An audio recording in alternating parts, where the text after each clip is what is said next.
You're here. You have made it to the end of the 5 day reset challenge. Hey, moms in ministry, I am so excited and so proud of you as you are completing the 5 day reset challenge. I know that 5 days does not seem like a long time, but it is when you're trying to commit to yourself and commit to setting yourself up for a better future. And so I am so excited that you have committed. I'm so excited that you're crossing the finish line today. And I'm excited because today we are making a 90-day plan. And so this can be found at the end of your 5 day reset challenge ebook. And as you go into this day, it is the most important. This is the final step of committing to yourself to make changes this year that are going to allow you to achieve the vision that God has called you to. And so I want to encourage you to go ahead and take a look at the 90-day plan. The reason that we're doing a 90-day action plan instead of a 1-year action plan is because at the end of 90 days, I want you to go back and evaluate. How did you do? Is there anything you want to tweak, improve, change? I always think about, what do I want to keep doing? What do I want to start doing? And what do I want to stop doing, as a way to evaluate where I am in each season. And so at the end of this 90 days, take time to evaluate. And if you need to reset your action plan, reset some of the things that you're doing, that's a great place to do it. Now, there are 5 pages for your 90-day action plan because, again, we're going to go back to the SMART goals that you set on day 3 of the 5-day reset challenge. And you're going to now take those and use them to flesh out how you're going to achieve what you want to achieve in 2025. So they're split up again by spiritual life, family life, ministry effectiveness, finances, and self-care. And on each page, you're simply going to write in what you're going to do in months 1, 2, and 3 to achieve your goals.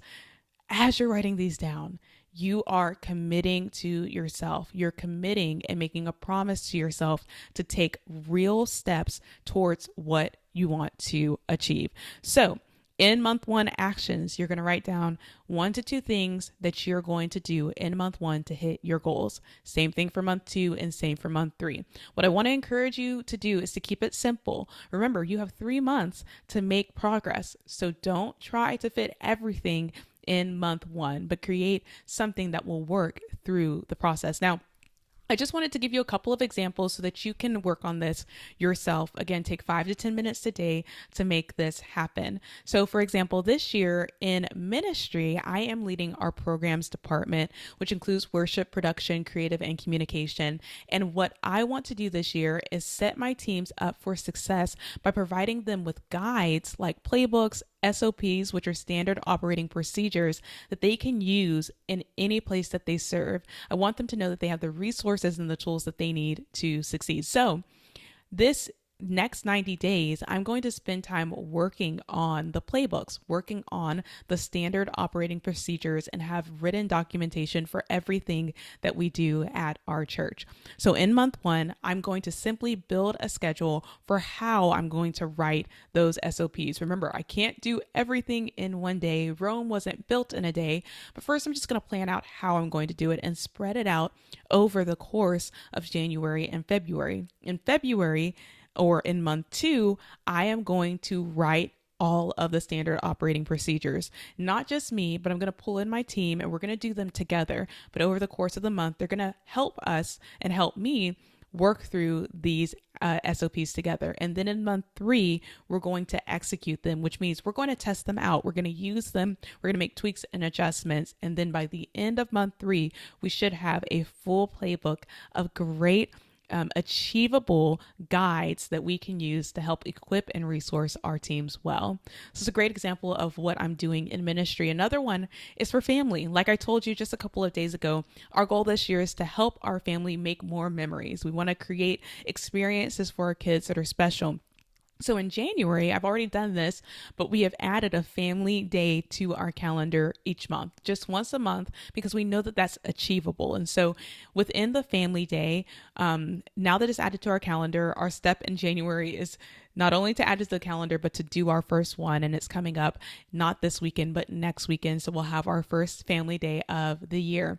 In February, we're going to plan out 4 big family days. So every month we'll just do something small, but 4 times this year, we're going to do something a little bit bigger, something that is a bigger experience where we might have to go somewhere or go see a show or do something that's a little bit more special. And then in March, we're going to take our first family trip. And so those are 4 or 3 action steps that we're taking over the next 90 days to help create more memories with our kids that they can carry with them for forever. So that is how you're going to build your 90-day plan. Listen, that's it. Once this is in, the last thing I want you to do is take this content and put it into your calendar. That way you have all the resources you need in order to now execute what you have decided to do. I'm so proud of you for completing the 5-day reset challenge. Give yourself a pat on the back. Get yourself some coffee, treat yourself to a new shirt, whatever it is, give yourself a reward for sticking it out over the last 5 days. Now, if you're looking for more resources, looking for more ways to grow and improve this year, I want to let you know that the Moms in Ministry podcast is coming back beginning January 17th. So mark your calendars for the first episode drop. And our new series is called Your Best Self. And so over the next 5 to 6 weeks, we're going to be dropping episodes all about how you can become your best self this year. I'm so excited to invest in you and help you grow and become the best version of yourself you can possibly be so that you can achieve the purpose that God has placed on your life. So excited to see you soon. Have a great weekend, great job, and we'll see you later.